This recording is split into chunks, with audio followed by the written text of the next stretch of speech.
സങ്കീർത്തനങ്ങൾ അധ്യായം 75. ദൈവം വിധികർത്താവ്. ദൈവമേ, ഞങ്ങൾ അങ്ങേക്ക് നന്ദി പറയുന്നു. ഞങ്ങൾ അങ്ങേക്ക് കൃതജ്ഞതയർപ്പിക്കുന്നു.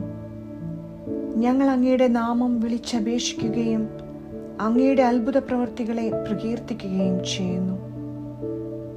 ഞാൻ നിർണയിച്ച സമയമാകുമ്പോൾ ഞാൻ നീതിയോടെ വിധിക്കും. ഭൂമി സകല നിവാസികളോടും കൂടെ പ്രകമ്പനം കൊള്ളുമ്പോൾ ഞാനാണ് അതിൻ്റെ തൂണുകളെ ഉറപ്പിച്ചു നിർത്തുന്നത്.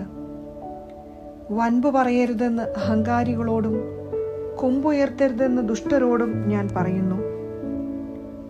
ആകാശത്തിനെതിരെ കൊമ്പുയർത്തരുത്, ഗർവോടെ സംസാരിക്കുകയും അരുത്.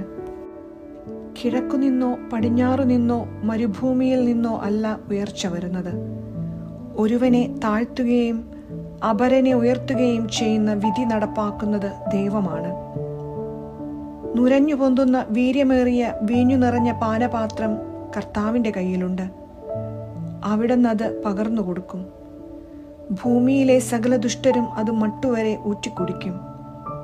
എന്നാൽ ഞാൻ എന്നേക്കും ആഹ്ലാദിക്കും.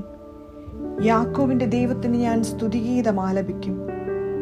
ദുഷ്ടരുടെ കൊമ്പുകൾ അവിടുന്ന് വിച്ഛേദിക്കും. നീതിമാന്മാരുടെ കൊമ്പുകൾ ഉയർത്തപ്പെടും.